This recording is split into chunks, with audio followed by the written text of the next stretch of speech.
Halo anime lovers, senang bertemu dengan Anda semua. Pada video kali ini, kita akan membahas film serial anime legendaris, Slam Dunk. Pada video sebelumnya, tim basket Shohoku akhirnya dapat mengalahkan tim Rionan setelah pertandingan ditutup oleh Dunk Sakuragi yang menggelegar. Para pemain Shohoku merayakan dengan sukacita kemenangan sekaligus memastikan timnya lolos ke kejuaraan nasional. Maki, dari Kainan ditetapkan sebagai MVP player, sementara Sakuragi tidak mendapatkan penghargaan apapun.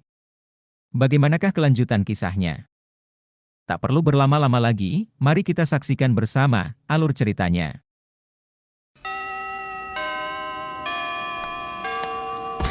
Di lorong kelas yang sepi, Haruko mendengar suara bola basket memantul di lapangan. Ia tahu siapa yang ada di sana. Ketika ia mendekati lapangan, ia melihat Sakuragi berlatih tanpa lelah.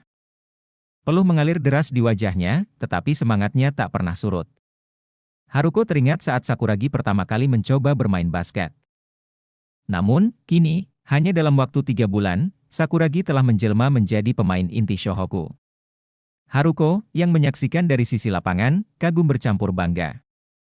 Ia memuji penampilan Sakuragi saat melawan Rionan. Kata-katanya yang menyebut Sakuragi sebagai pemain jenius, membuat wajah Sakuragi memerah.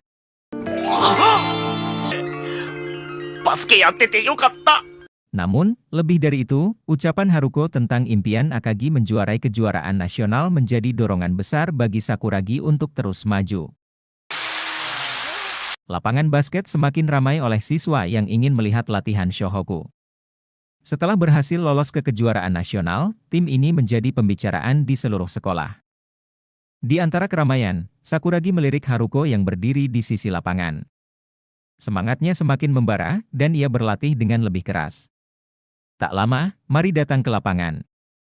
Ia meminta izin kepada Ayako untuk meliput latihan Shohoku. Awalnya Ayako ragu, tetapi setelah mendapat dukungan dari Kogure, akhirnya Mari diperbolehkan meliput. Saat Mari bersiap dengan kameranya, Rukawa tiba-tiba muncul. Dengan kecepatan luar biasa, ia melesat melintasi lapangan dan menuntaskan aksinya dengan dunk yang memukau. Para penonton terpana, tetapi Sakuragi, yang merasa tersaingi, segera mencoba meniru aksi Rukawa. Namun, usahanya gagal.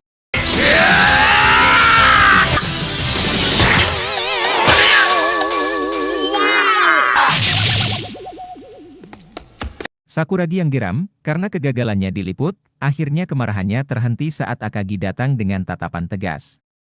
Mari mendekati Akagi, mencoba memulai wawancara. Namun, dengan suara penuh wibawa, Akagi menolak permintaan itu. Meskipun Mari mencoba memaksa, usaha itu tak membuahkan hasil. Akagi kemudian mengumpulkan seluruh tim dan mengingatkan mereka akan target besar Shohoku yaitu, mengalahkan juara bertahan di kejuaraan nasional. Kata-kata Akagi menggema di hati setiap pemain, menyulut semangat mereka untuk berlatih lebih keras. Sesi latihan berlanjut dengan intensitas tinggi. Para pemain Shohoku fokus mengasah kemampuan masing-masing.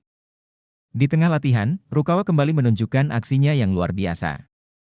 Ia berhasil menembus pertahanan ganda dengan dunk memukau, membuat Sakuragi, yang melihat aksi rivalnya, tak bisa menyembunyikan rasa kesalnya. Namun, meski ia kesal, tekadnya untuk membuktikan diri semakin kuat.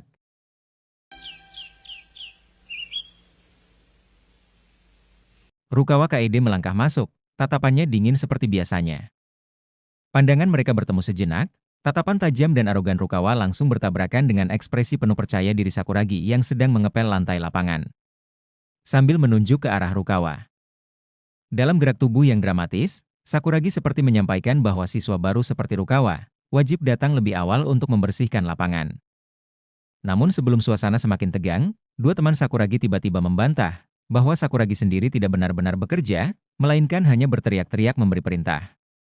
Wajah Sakuragi memerah karena malu dan marah, namun sebelum ia bereaksi lebih jauh, Kawata, seorang junior yang sopan dan tenang, mengusulkan agar mereka bekerja sama sebagai tim. Tatapannya tulus saat ia mengungkapkan rasa kagumnya kepada Sakuragi dan Rukawa, dua pilar Shohoku yang telah menjadi pemain inti di usianya yang masih kelas 1. Ia mengaku iri karena keduanya memainkan peran vital untuk tim, namun di balik rasa irinya, Kawata merasa beruntung bisa berada satu tim dengan mereka. Cita-cita Kawata adalah suatu hari bisa bermain bersama Sakuragi dan Rukawa dengan setara. Kata-kata Kawata begitu tulus hingga membuat Sakuragi berlinang air mata. Dan dalam ledakan emosi, ia memeluk Kawata dan kedua temannya dengan begitu erat hingga mereka terengah-engah. Dalam canda dan tawa, Sakuragi, dengan semangat membara, menyatakan bahwa mereka bertiga pasti bisa menjadi sehebat Rukawa, walau tak akan pernah bisa mengalahkannya. Namun, Rukawa, sambil berlalu, hanya melontarkan komentar sinis yang langsung memancing kemarahan Sakuragi. Sementara itu, di kantor surat kabar lokal, Aida Hikoichi menyerahkan laporan hasil kualifikasi kejuaraan nasional basket kepada atasannya. Ia tanpa bersikeras meminta izin untuk membuat wawancara eksklusif dengan Sendo Akira, pemain bintang dari Rionan.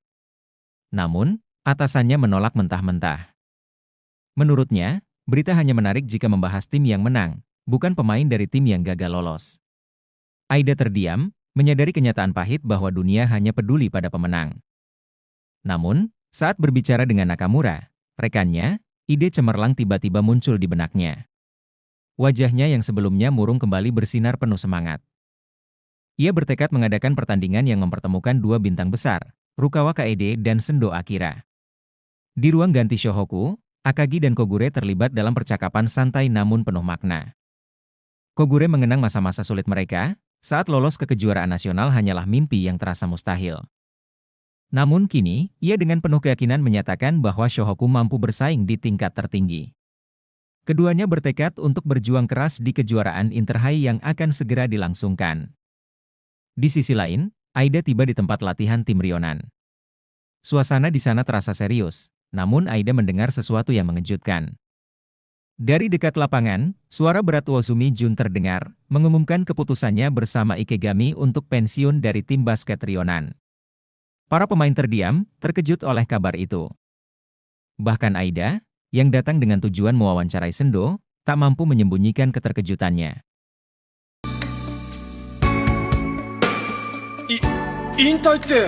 Para pemain junior, termasuk Shikoichi, terdiam, tak percaya mendengar keputusan dua pilar tim mereka, Wozumi dan Ikegami yang memutuskan pensiun dari basket.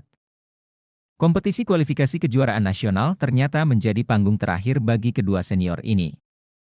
Meski Rionan kalah dari Shohoku dan Kainan, Wozumi dan Ikegami tidak merasa menyesal. Mereka telah memberikan yang terbaik, melawan hingga peluit terakhir berbunyi. Shikoichi bertanya mengapa mereka memutuskan berhenti terlalu cepat, sementara pemain lain biasanya pensiun setelah lulus sekolah. Dengan tegas, Wozumi menjelaskan alasannya. Ia telah berjanji kepada ayahnya bahwa pada usia 18 tahun, ia akan berhenti bermain basket untuk melanjutkan tradisi keluarga sebagai koki.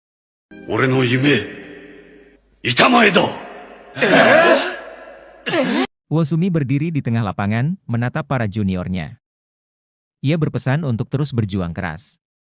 Tahun depan, pastikan Rionan lolos ke kejuaraan nasional.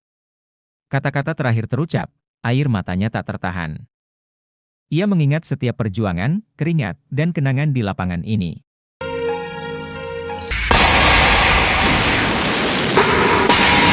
Ikegami, meskipun lebih tenang, menyampaikan pesan yang serupa. Ia berharap para junior dapat mengangkat nama Rionan ke level yang lebih tinggi di tahun-tahun mendatang. Dari sudut ruangan, Aida, yang datang untuk meliput, merasa tidak tepat berada di sana. Ia diam-diam mencoba meninggalkan tempat itu, tetapi Shikoichi memergokinya. Saat ditanya, Aida menjelaskan alasan kedatangannya. Shikoichi dengan cepat memberitahu bahwa Sendo belum hadir untuk latihan. Mendengar ini, Ikegami tersenyum kecil. Dengan mengatakan bahwa Sendo tak suka diwawancarai.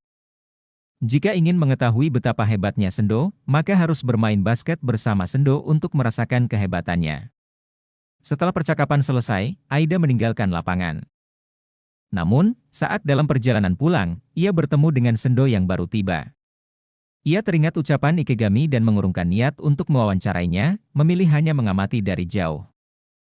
Di sisi lain kota, di lapangan Shohoku, Sakuragi masih berkutat dengan latihan dasar basket. Haruko dan Mari mendekatinya, memberi semangat dengan tawa ringan. Namun, mereka menyadari ada yang berbeda, Rukawa tidak terlihat seperti biasanya. Kogure, yang memperhatikan, menduga ada sesuatu yang sedang dipikirkan Rukawa. Keheningan penuh tanda tanya menyelimuti mereka. Saat Sakuragi mencoba berkomentar, Ayako segera menghentikannya dengan jurus pukulan kipas khasnya. Jauh dari lapangan Shohoku, Rukawa tampak berada di lapangan basket yang sepi. Ia melatih dirinya dengan keras, namun, ada sesuatu yang ganjil di tatapannya, kosong, seperti terbebani sesuatu yang mendalam. Kehidupan di dua sisi lapangan itu berlanjut, masing-masing membawa beban, harapan, dan ambisi yang tak terucapkan. Bagaimanakah kelanjutan kisah serunya? Untuk mengetahui kisah lengkapnya, silahkan tonton video selanjutnya.